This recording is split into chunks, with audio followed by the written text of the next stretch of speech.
So, why do people believe in ghosts? Death is absolute. It is the end of our life. When someone dies, nahihirapan tayo.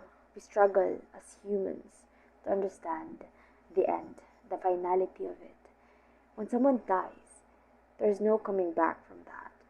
And when you break up with someone, or you cut ties with others, they cut ties with you, or they just move to another place or graduate from another school, there will always a possibility that you will see them again, that your paths will cross again. That's why it's even harder for us to accept that a person we know or love will never be able to talk to us again. Because of this, we tend to develop denial. We tend to be confused and not accept the situation that we are in. Our mind finds ways to understand the finality of death, or to repeatedly remind us that this is the end, and we need to accept that this is the end. So, in the Netflix series, The Haunting of the Hill House, directed by Mike Flanagan, one of the characters hated the word supernatural. He said that, and I quote, "There is a natural phenomenon that we understand, and that there is natural phenomenon that we don't." End of quote. So, he continued, and sabi niya na, yung mga ancestors daw natin were so scared, takot na takot sila sa eclipse, thinking na this is the wrath of God or an evil spirit. He also said that the mind is such a powerful thing, and described niya yung ghost as and I quote, "a lot of things. It is a memory, it is a daydream, a secret, anger, grief, guilt. But most times, they are just what we want to see. Most times, a ghost is a wish." End quote. However, dun sa in Amityville Horror, none of them wished for anything, only to live in their dream house, especially the mother. The process of moving into a new house is both thrilling and unnerving. Moving affects each person differently. Some people could experience sadness, joy, or sentimentality. Decision fatigue could also affect others. Stress may result from a fear of unknown.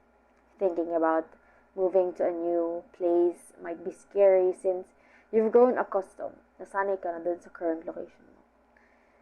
Organizing your relocation and setting into your new home can also cause anxiety.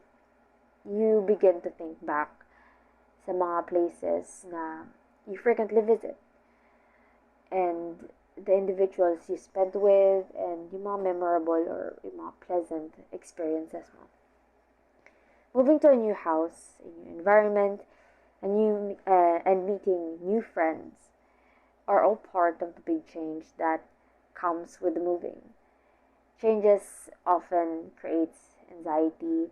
When a family moved into the Amityville house, suddenly their personalities change. Um, throughout the story, may mga signs. May mga signs ng anxiety and personality changes. First is yung husband. The husband is stressed out about the income and the renovation costs, that he neglected work even though he needs that money, and focus on the house, focus on himself. He engrossed in heating up himself every day. He got obsessed with these activities that it moved his focus to only his comfort. He also double checks everything because he has the urge to do so. Parang mag-develop siya ng just yung compulsive disorder. Um, so the narrator described his relationship with his kids and his wife as first caring, loving, and overall pleasant. No? However, ever since they moved to that house, he seemed to develop a different persona. The loving husband suddenly became short-tempered. He avoid he avoided work, he avoided his exercise, his daily routine, and his family. And it's so hard for him to relax. So all of these symptoms are all of these symptoms of stress, including insomnia, headaches, poor focus, lack of organization, constant worrying, and more.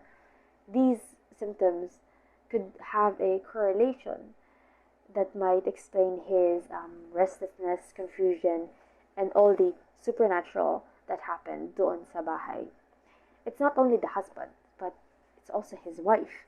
Um, she wanted the house so much that she was a little bit blindsided dun sa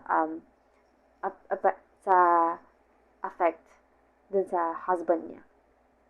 She was a bit blindsided by the fact that her husband was suffering, but she's not only thinking about herself. She's also thinking about she's also looking out for her children. You wouldn't want to expose your children to stress while they are young, because as a parent you don't want stress. But if moving is actually required for the benefit of the entire family, make sure you educate your kids thoroughly before the major relocation. Do not forget to check on them frequently and to be there for them when they moved in and settle down. In addition to the stress of the move that is also affecting the children, the development of imaginary friends are common and normal manifestation for many kids, especially the from across the age of 3 to 11. In 2004, Stephanie Carlson, a professor at the University of Minnesota Institute of Child Development, said that, and I quote, imaginary companions are giving kids a sense of control, end of quote.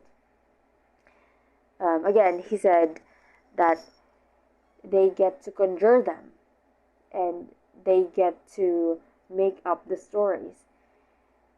They're not being intruded upon by others.